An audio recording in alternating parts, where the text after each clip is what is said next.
दोस्तों, क्या नीतीश कुमार की कांग्रेस पार्टी से बातचीत शुरू हो गई है? ये बातचीत नीतीश कुमार बीजेपी पर प्रेशर पॉलिटिक्स के तौर पर इस्तेमाल कर रहे हैं या फिर ये कोई बैकअप प्लान है? कोई आगे भविष्य में चुनाव के नतीजों के बाद आने वाले संभावित सरकार का एक ऐसा बैकअप प्लान जिसके लिए नीतीश कुमार अब प्लान बी के तौर पर काम कर रहे हैं। आखिर नीतीश कुमार ने चिराग पासवान को जोर का झटका जोर से कैसे दिया? कैसे चिराग पासवान से जीती हुई सीटें नीतीश कुमार ने छीन ली? दोस्तों, बिहार में इस वक्त जो हो रहा है बीजेपी को पानी पिला रहा है। दरअसल बीजेपी में अमित शाह और नरेंद्र मोदी ने कभी सोचा भी नहीं होगा कि जिस नीतीश कुमार को साइडलाइन करने, उनको ठिकाने लगाने, उनके लिए तमाम तरह की बातें कहने की बातें हो रही थी, वो नीतीश कुमार बीजेपी को दिन में तारे दिखा देंगे। दरअसल दोस्तों, नीतीश कुमार ने कुछ ऐसा किया है जिससे साफ संदेश है कि जो खेला बीजेपी चिराग पासवान के जरिए नीतीश कुमार के साथ 2020 में कर चुकी थी और फिर से करने वाली थी, उससे पहले उस खेले का पूरा एक कह सकते हैं हवा निकाल दी नीतीश कुमार ने। क्या आप जानते हैं दोस्तों कि जो सीटें चिराग पासवान को बीजेपी ने बिना नीतीश कुमार से पूछे दे दी थी, नीतीश कुमार ने वो सीटें चिराग पासवान से न केवल छीनी बल्कि उनका उम्मीदवार भी छीन लिया। बिहार में गजब हो रहा है दोस्तों। एनडीए में ऐसी सिर्फ उटबल मची हुई है कि 4 सीटें हैं जो कि बीजेपी ने दोस्तों चिराग पासवान को दे दी थी। एकमा, गायघाट, राजगीर और सोन बसरा। दोस्तों, ये वो सीटें रही जो जेडीयू की स्ट्रॉन्ग होल्ड वाली सीटें थी। लेकिन इन्हीं सीटों में 2020 के विधानसभा चुनाव में चिराग पासवान ने जेडीयू को बहुत नुकसान पहुंचाया था। उनके कैंडिडेट की वजह से या तो आरजेडी जीत गई या फिर इंडिया गठबंधन या महागठबंधन को फायदा हो गया और जेडीयू को नुकसान हो गया। अब ऐसा लगता है कि नीतीश कुमार 2020 का अपना हिसाब चुकता कर रहे हैं। किसके साथ दोस्तों? मोदी जी के हनुमान चिराग पासवान के जरिए। दोस्तों, क्या आप जानते हैं जो सीट बीजेपी ने चिराग पासवान को दे दी थी और उसके लिए चिराग पासवान ने बीजेपी को थैंक यू बोल दिया था, वो उन सीटों पर जेडीयू ने सिंबल बांट दिए, मतलब अपने कैंडिडेट को सिंबल दे दिया है। एकमा, गायघाट, राजगीर और सोन बसरा। दोस्तों, इन पर न केवल जेडीयू ने अपना सिंबल दे दिया, नीतीश कुमार ने सिंबल बांट दिया, अपने कैंडिडेट उतार दिए, बल्कि एक में तो जेडीयू ने चिराग पासवान का कैंडिडेट भी ले लिया। दोस्तों, गायघाट जो सीट है, यहाँ पर एलजेपी की सांसद वीणा देवी, इनकी बेटी कोमल सिंह को जेडीयू ने कैंडिडेट बना दिया है। दरअसल कोमल सिंह पर ही चिराग पासवान दाव लगाना चाह रहे थे, कोमल सिंह को ही टिकट देते वो, लेकिन जेडीयू ने यहाँ न केवल अपना उम्मीदवार उतार दिया बल्कि कोमल सिंह को अपने सिंबल पर आप कह सकते हैं चुनाव लड़ने का एक मौका दे दिया। अब आप कहेंगे इससे क्या फर्क है? तो ये तो बढ़िया हो गया। बेसिकली घी जो है वो दाल में ही गिर रहा है ना। चिराग पासवान का ही कैंडिडेट समर्थित कैंडिडेट था, उनकी ही पार्टी से सांसद की बिटिया हैं कोमल सिंह को लेकर भी कुछ दिन पहले मैंने आपको खबर भी दिखाई थी। मंच में स्थानीय लोगों के साथ इनकी काफी झड़प हुई थी और काफी बवाल हुआ था। क्योंकि कोमल सिंह को कई लोगों ने कहा था कि ये बाहरी है। दोस्तों, कहने के लिए कहा जा सकता है कि देखिए ये तो आपस में उम्मीदवार बांट रहे हैं, बट ऐसा होता नहीं है। देखिए, जब आप चुनाव जीतते हैं तो आपकी जीते हुए विधायकों की लिस्ट बनती है, तो वो भले ही एलजेपी के पारिवारिक, भले ही दोस्तों कोमल सिंह की जो माता जी हैं वो एलजेपी की सांसद हों, लेकिन वो विधायक जेडीयू की मानी जाएंगी अगर वो जीतती हैं तो अगर व्हिप लागू होता है तो वो कोमल सिंह पर जेडीयू का लागू होगा। तो ये एक सच्चाई है। हालांकि दोस्तों, ये हमारे देश में परिवारवाद की पराकाष्ठा भी है। वो बीजेपी जो दूसरों को परिवारवाद का आईना दिखाती है, जरा अपने सहयोगियों को देख ले। जिस परिवार में एक सांसद है ऑलरेडी, उस परिवार की ही बेटी को विधायकी का टिकट दिया जा रहा है। बताइए, मोदी जी दूसरों को परिवारवाद का ज्ञान देते हैं। खैर, खबर पर आते हैं दोस्तों। अब इस पूरे मामले में दोस्तों अगर आपको ऐसा लग रहा है कि एक सीट की बात है तो नहीं दोस्तों, इसके अलावा राजगीर सीट में भी चिराग पासवान के साथ नीतीश कुमार ने खेला कर दिया है। 2020 में जेडीयू ने यहाँ पर जीत हासिल कर ली थी, लेकिन चिराग पासवान ने जो यहाँ उम्मीदवार उतारा था, इससे जेडीयू को नुकसान हुआ था। और वैसे भी जेडीयू का तो सिंपल कहना है कि जो सीटें हमने जीती हैं वो तो हम किसी भी हाल में किसी को देने वाले हैं नहीं। तो राजगीर सीट तो जेडीयू ने जीती थी, चिराग पासवान को दे दी बीजेपी ने बिना नीतीश कुमार से पूछे। तो नीतीश कुमार ने बीजेपी से नहीं पूछा, अपना सिंबल दे दिया उम्मीदवार को। तो सोन बसरा जो सीट है ये आरक्षित सीट है। आरक्षित सीट होने के बाद भी जेडीयू ने यहाँ पर काफी मजबूती बनाए रखी है।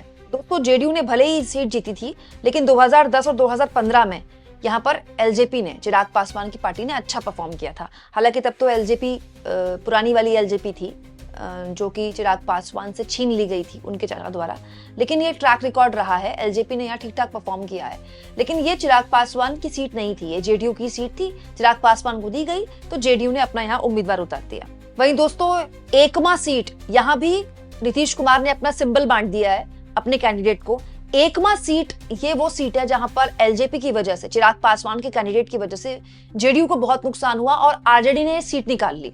लेकिन यहाँ पर स्ट्रॉन्ग होल्ड है जेडीयू का, भले ही आरजेडी की सीट हो, तो नीतीश कुमार ने यहाँ अपना सिंबल बांट दिया। और तो और सुनने में तो ये भी आ रहा है दोस्तों कि महुआ सीट को लेकर भी चिराग पासवान के पास फोन चला गया है अमित शाह की, महुआ सीट को लेकर भी अभी फिलहाल आप अपना कैंडिडेट मत उतारिएगा। मतलब 4 सीटें तो चिराग पासवान से छीन ली नीतीश कुमार ने। तो आप मानकर चलिए कि जो 29 का ये जो पूरा एक टैली है जो बीजेपी ने बना के पब्लिक की थी, वो तो टैली वैसी खराब कर दी नीतीश कुमार ने। अब आ जाते हैं दोस्तों उपेंद्र कुशवाहा के। उपेंद्र कुशवाहा वो नेता हैं दोस्तों जो अमूमन बहुत कम बोलते हैं। मैं उपेंद्र कुशवाहा को उन नेताओं में मानती हूँ जो तभी बोलते हैं जब उनको बहुत जरूरत पड़ती है। उपेंद्र कुशवाहा फालतू की बयानबाजी करने वाले नेताओं को मैं मानती नहीं हूँ, वो है ही नहीं उन तरह से।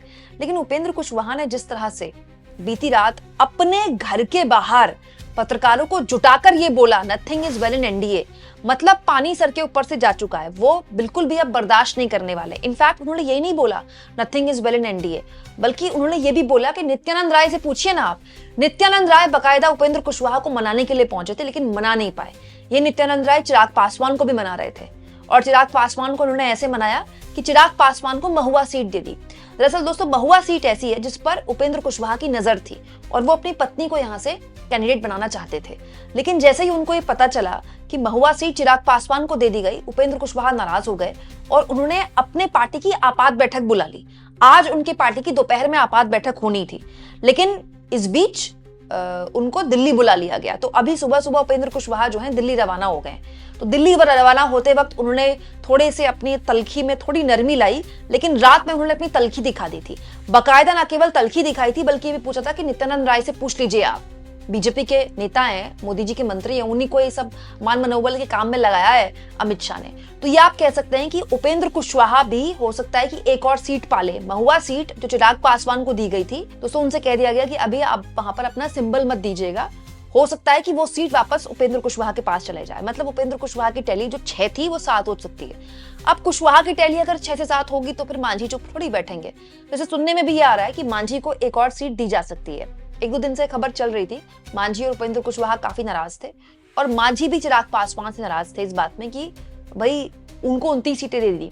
तो मांझी ने पहले ये बयान दे दिया था कि हम भी 2 जगह अपने कैंडिडेट उतारेंगे, वो 2 सीटें चिराग पासवान की सीटें हैं। दरअसल दोस्तों चिराग पासवान को जो 29 सीटें बीजेपी ने दी, इससे एनडीए के सारे सहयोगी दल बहुत नाराज हैं। चाहे मतलब चिराग पासवान, नीतीश कुमार ने तो खैर उनसे सीटें ही छीन ली बिना उनसे पूछे।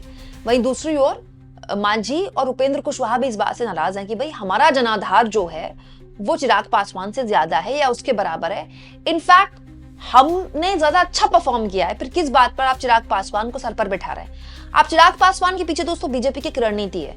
बीजेपी बिहार में पिछड़ों के नाम पर पॉलिटिक्स करती है और बिहार में तो आप बिना इस पॉलिटिक्स के काम ही नहीं कर सकते। बिहार में अगड़ों वाली पॉलिटिक्स नहीं चलती, ना बिहार में हरियाणा वाला ट्रीटमेंट चलेगा, जाट नॉन जाट वाला। बिहार में तो आपको पिछड़ों की पॉलिटिक्स करे बिना आपकी सत्ता में आपकी कोई भागीदारी हो ही नहीं सकती। तो बीजेपी ने पिछले 20 सालों में नीतीश कुमार जो कि कुर्मी जाति से आते हैं उनको आगे रख के पॉलिटिक्स की। अब नीतीश कुमार इतनी बड़ी ताकत बन गए हैं कि बीजेपी से वो संभाल रहे हैं। अब चुनाव में तो कम से कम उन्होंने दिखाई दिया। अब बीजेपी चिराग पासवान को आगे कर रही है और चिराग पासवान ने फायदा भी दिया। 2020 के चुनाव में नीतीश कुमार को जितना डेंट चिराग पासवान ने पहुंचाया किसी ने भी नहीं पहुंचाया। तो सच्चाई ये है कि चिराग पासवान को अब बीजेपी इस्तेमाल कर रही है और जो 29 सीटें दी गई हैं ये इसीलिए दी गई हैं। लेकिन ये जो ट्रीटमेंट है जो चिराग पासवान को 29 सीटें देके दिया गया, ये एनडीए के सहयोगियों को ये अच्छा नहीं लग रहा है। अब आप सोचिए एनडीए का इतना इंपॉर्टेंट सहयोगी खुलेआम चुनाव से पहले, वो भी उपेंद्र कुशवाहा जैसा नेता, ये बोल रहा है nothing is well in NDA. ये बहुत बड़ी बात है। ये इस बात को भी तस्दीक करता है कि सोशल मीडिया में जो शेरो शायरियां चल रही है ना, और बात बात पर ये जो हर दिन चिराग पासवान, उपेंद्र कुशवाहा और जीतन राम मांझी एक जैसे ट्वीट्स कर देते हैं, सौहार्दपूर्ण बातचीत, ये सब फालतू की बातें हैं, ट्वीट करते हैं, एक दिन पहले सौहार्दपूर्ण बातचीत हो रही है, अगले दिन कहते हैं नथिंग इज वेल। तो ये सब, इस पर आप बिल्कुल भी मत जाइए। असली खेल तो अभी सिंबल बटने के बाद शुरू होने वाला है। तो जब सिंबल पूरी तरह बटे नहीं सारी सीटों पे, तो ये हाल है, तो आप सोचिए कितनी जबरदस्त भीतरघात होने वाली है एनडीए के अंदर। अच्छा, एक और खबर है दोस्तों, पटना में एक खबर चल रही है कि दरअसल कांग्रेस पार्टी के संपर्क में नीतीश कुमार आए हैं और नीतीश कुमार ने खुद संपर्क किया कांग्रेस पार्टी से। अब दोस्तों, इसमें कितनी सच्चाई है कुछ कहा नहीं जा सकता, लेकिन मुझे ऐसा लगता है कि ये प्रेशर पॉलिटिक्स है। नीतीश कुमार मंच पर कितना भी बोल रहे हैं, अब हम कहीं नहीं जाने वाले, अब हम कहीं नहीं जाने वाले। नीतीश कुमार कब किधर पलटी मार ले, वो खुद नीतीश कुमार भी नहीं जानते। तो ये जो प्रेशर पॉलिटिक्स है, नीतीश कुमार जानकर खेल रहे हैं, क्योंकि अगर वो एक खबर उड़वा भी देंगे कि नीतीश कुमार कांग्रेस पार्टी के संपर्क में है, तो ये खबर ही अपने आप में बहुत चिंता पैदा करने वाली है। कल मैंने आपको एक खबर भी दिखाई थी, पटना के गलियारों में एक और खबर चल रही है कि नीतीश कुमार ने तेजस्वी यादव या लालू यादव के साथ संपर्क साधने की अपने लॉयलिस्ट के जरिए कोशिश की है कि ये जो रायता इन्होंने फैलाया है इसको हटाइए और हम फिर साथ आते हैं। अब दोस्तों, संपर्क साध लिए गए हैं, तो हो सकता है चुनाव के बाद के लिए भी हो। दोस्तों, ये तो मैं बता सकती हूँ आपको कि ये जो पूरा ड्रामा हो रहा है, इससे नीतीश कुमार के आगे बीजेपी पूरी तरह से एक्सपोज हो गई है। अब किसी भी हाल में वो अपने आप को डिप्टी सीएम के तौर पर तो नहीं देखने वाले चुनाव के बाद। तो न केवल बिहार में आप चुनाव के दौरान नजर रखिएगा, बल्कि चुनाव के बाद किस तरह का समीकरण बैठता है और चुनाव के बाद नीतीश कुमार कब तक बीजेपी के साथ रहते हैं, कुछ नहीं कहा जा सकता। सब कुछ निर्भर करता है दोस्तों कि विपक्ष कैसा परफॉर्म करता है, आरजेडी कैसा परफॉर्म करती है।